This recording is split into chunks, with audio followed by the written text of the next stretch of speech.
నిర్వాణ.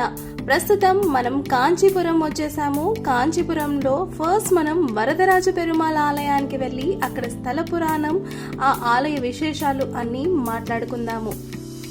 వరదరాజ పెరుమాళ్ దేవాలయం కాంచీపురం బస్టాండ్ నుండి 4 కిలోమీటర్ల దూరంలో ఉంటుంది. బస్టాండ్ నుండి ఆలయానికి మీరు డైరెక్ట్ ఆటోస్ లేదా షేర్ ఆటోస్ ద్వారా వెళ్ళవచ్చు. నేను తిరుపతి నుండి కాంచీపురానికి ట్యాక్సీ మాట్లాడుకున్నాను అండ్ నేను ఇక్కడ కంప్లీట్గా 2 డేస్ ట్రిప్ని చేయబోతున్నాను. తిరుపతి నుండి కాంచీపురానికి సుమారుగా 4 గంటల ప్రయాణం ఉంటుంది. నేను తిరుపతిలో బ్రేక్ దర్శనం చేసుకున్నాక అక్కడి నుండి మధ్యాహ్నం బయలుదేరి ఇక్కడ సాయంకాలం వరకు చేరుకున్నాను. అయితే ఇక్కడ ఆలయాలు ఉదయం 6 గంటల నుండి మధ్యాహ్నం 12 గంటల వరకు ఉంటుంది. ఆ తర్వాత మళ్ళీ మనకి సాయంకాలం 4 గంటల నుండి 8-8:30 వరకు ఉంటుంది.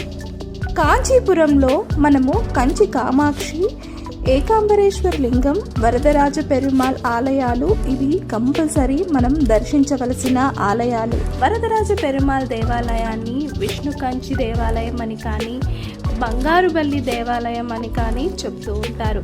అయితే కంచి వచ్చిన వారు కంచి కామాక్షమ్మని ఎంత ఇదిగా దర్శించుకుంటారు. కంపల్సరీ ఇక్కడికి వచ్చి వరదరాజ పెరుమాల్ని, ఆ తర్వాత ఇక్కడున్న బంగారుబల్లిని దర్శించుకుంటారు.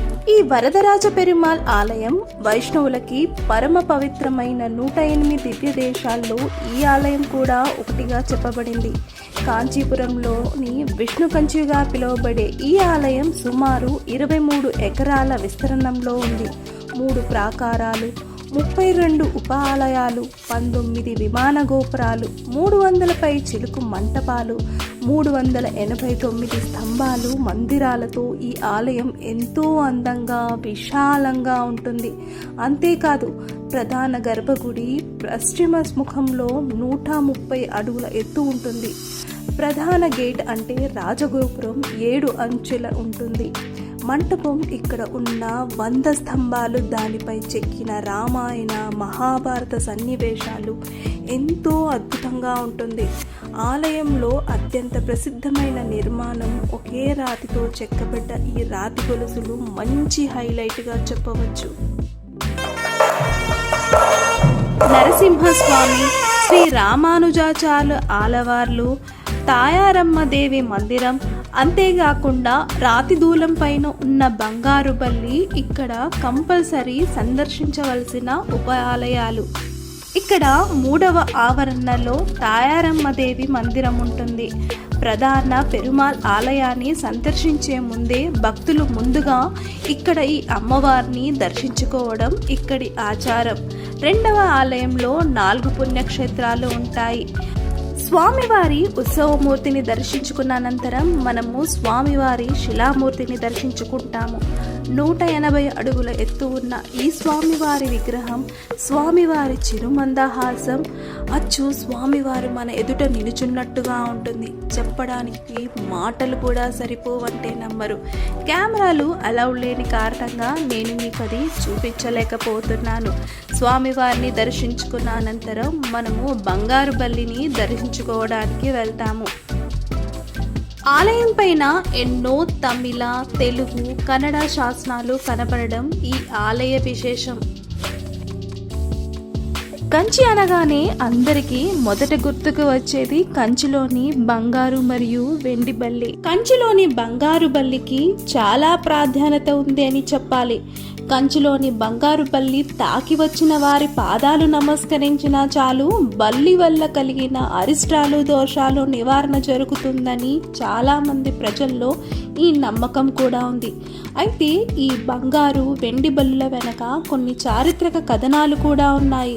పూర్వము గౌతమ మహర్షి దగ్గర 2 శిష్యులు ఉండేవారట.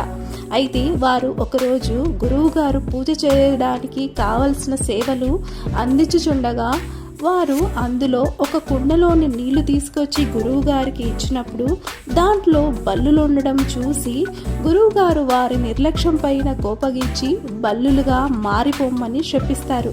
తెలియక జరిగిన తప్పిదమని తమని క్షమించమని శిష్యులు కోరగా అనంతరం గురువుగారు వరదరాజ పెరుమాళ్ ఆలయానికి వెళ్ళి అక్కడ సేవ చేసుకుంటే శాప విమోచనం కలుగుతుందని చెబుతారు.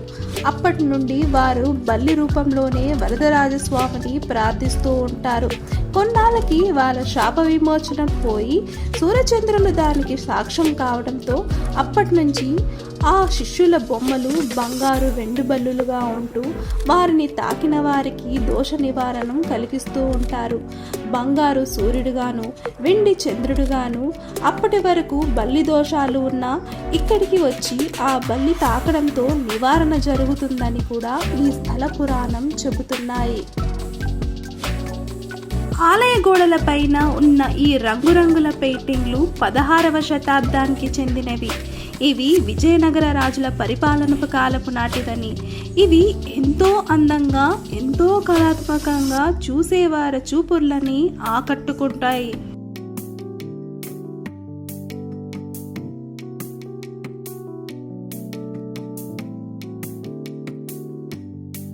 ఇంతవరకు మనం స్వామివారి ఉత్సవమూర్తి శిలామూర్తి గురించి మాట్లాడుకున్నాము, కానీ స్వామివారి చెక్క బొమ్మ రూపం గురించి మాట్లాడుకోలేదు. అయితే స్వామివారు ఇక్కడ అత్తి అంటే అంజరపు చెట్టుతో చేసిన చెక్క బొమ్మతో కూడా మనకి దర్శనమిస్తారు. అయితే స్వామివారి దర్శనం మనకి ఎప్పుడూ కుదరదు. కేవలం 4 శతాబ్దాలకి ఒక్కసారి మాత్రమే స్వామివారిని బయటికి తీసి వివిధ అలంకారాలతో మన స్వామి దర్శనమిస్తూ ఉంటారు. అయితే మళ్ళీ స్వామిని జలగర్భంలోకి తిరిగి పంపిస్తారు. ఈ స్వామి స్వయంగా బ్రహ్మదేవుడు పూజించేందుకు అరటికాండతో చేయించుకున్నారని, కొన్ని యుగాల వరకు ఈ మూర్తికి పూజలు చేసి తురుష్కులు దేవాలయాన్ని ధ్వంసం చేస్తున్న సమయంలో శ్రీవారి మూర్తికి ఎటువంటి హాని కలగకుండా ఉండేందుకు వెండి పెట్టెలో స్వామివారిని భద్రపరిచి ఆలయం పుష్కరిణుల అడుగు భాగంలో భద్రపరిచారని, తర్వాత కొన్ని కారణాల వల్ల ఇప్పుడు మనం చూస్తున్న స్వామివారి విగ్రహం పెట్టారని, అయితే పెట్టెలో భద్రపరిచిన అరటి వరదరాజ స్వామి 40 సంవత్సరాలకి ఒకసారి మాత్రమే బయటకు తీసి వసంత మంటపంలో 48 రోజులు స్వామివారి దర్శన భాగ్యాన్ని కలిగిస్తారని చెబుతున్నారు. అయితే మొదటిసారిగా 1979లో తీశాక తర్వాత 2019లో మనకి దర్శనమిచ్చారు. మొదట స్వామివారు 38 రోజులు శయన భంగిమలోను, చివరి 10 రోజులు నిలుచున్న భంగిమలో మనకి దర్శనమిస్తూ ఉంటారు. వరదరాజ పెరుమాళ్ ఆలయానికి మరొక విశిష్టత కూడా ఉంది. ఇక్కడ జరిగే బ్రహ్మోత్సవాలు ఎంతో బ్రహ్మాండంగా జరుగుతాయి.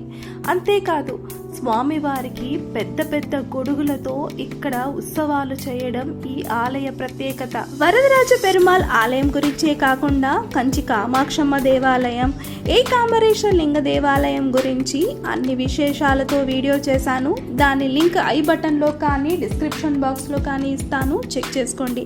అంతేకాకుండా కంచిపట్టు చీరలకి సంబంధించిన మరో వీడియోని కూడా చేశాను, అది కూడా డిస్క్రిప్షన్ బాక్స్లో ఇస్తాను, చెక్ చేసుకోండి. సో ఇంతే అండి, వరదరాజ పెరుమాళ్ ఆలయం గురించి నాకు తెలుసుకున్న అన్ని విశేషాలు మీతో షేర్ చేసుకున్నాను. ఆ వీడియోస్ పైన మీ అమూల్యమైన అభిప్రాయాలని కమెంట్ రూపంలో రాయడం మర్చిపోవద్దు. మా వీడియోస్ కనుక మీకు నచ్చినట్టయితే లైక్, షేర్ అండ్ సబ్స్క్రైబ్ చేయండి. మరో వీడియోతో మళ్ళీ కలుద్దాం. అంతవరకు సెలవు.